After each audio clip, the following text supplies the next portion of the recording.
کیونکہ آج اس امت کی عورتیں، اس امت کی خواتین جنہوں نے کبھی پردے میں رہ کر کے اسلام کی خدمت کی تھی، جنہوں نے شرم و حیا کی چادر پہن کر کے دنیا میں مسلمان عورت کا نام اونچا کیا تھا، آج وہی مسلمان عورت شرم و حیا کے سارے پردے اتار چکی ہے۔ وہ مسلمان عورت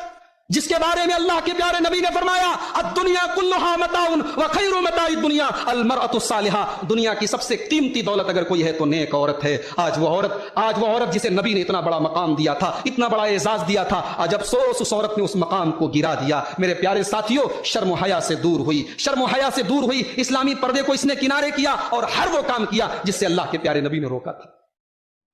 یہ عورت اگر اسلام کی شیتل چھایا میں آ جائے، یہ شریعت کے دامن میں آ جائے تو یہ فاطمہ زہرا کا روپ لے لیتی ہے، یہ عائشہ صدیقہ کا روپ لے لیتی ہے، یہ مریم جیسی پاک دامن بن جاتی ہے، یہ فرعون جیسے ظالم کے محل میں رہ کر کے بھی رب کے اوپر ایمان لاتی ہے اور آسیہ بن جاتی ہے۔ یہ عورت اگر ایمان کو مضبوط کر لے، اپنے رب کے اوپر ایمان لے آئے تو دنیا اسے ہاجرہ کے نام سے جانتی ہے۔ ہائے ہائے، ہم نے اسماعیل کی زندگی پڑھی، ہم نے ابراہیم کی زندگی پڑھی، مگر یاد رکھو ابراہیم کی زندگی ہاجرہ کے بغیر ادھوری ہے۔ ہم جب خانہ کعبہ کا طواف کرتے ہیں تو جب تک صفا اور مروہ کے بیچ میں دوڑ کر کے اپنی ماں حضرت ہاجرہ کی سنت کو ادا نہ کر لیں، ہمارا حج مکمل نہیں ہوتا، ہمارا عمرہ مکمل نہیں ہوتا۔ یہ ہماری ہم میں سے جو لوگ کسی لڑکی کے باپ ہیں،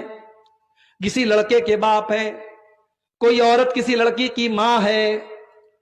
ظاہر ہے ماں کا ہونا یہ بھی ذمہ داری ہے، باپ کا ہونا یہ بھی ذمہ داری ہے، اولاد بھی ہمارے کندھے پر ایک ذمہ داری ہے۔ ہماری اولاد اگر غلط راستے پر جا رہی ہے، اگر بیٹیاں غلط راستے پر جا رہی ہیں، بیٹے غلط راستے پر جا رہے ہیں اور باپ اپنی آنکھوں سے دیکھ رہا ہے اور باپ اپنے بیٹے کو بچانے کے لیے کوئی کام نہیں کر رہا ہے اور ماں اپنی بیٹی کو بچانے کے لیے کوئی کام نہیں کر رہی ہے، اس کا مطلب کہ وہ اپنی ذمہ داری کو صحیح طریقے سے نہیں نبھا رہی ہے۔ اور اللہ کے نبی کیا فرما رہے ہیں؟ اگر اسی حالت میں آپ کی موت ہو گئی اور آپ نے باپ ہونے کا فرض نہ نبھایا، آپ نے ماں ہونے کا فرض نہیں نبھایا، الا حرم اللہ علیہ الجنہ، ایسے انسان کے اوپر جنت حرام ہو جائے گی۔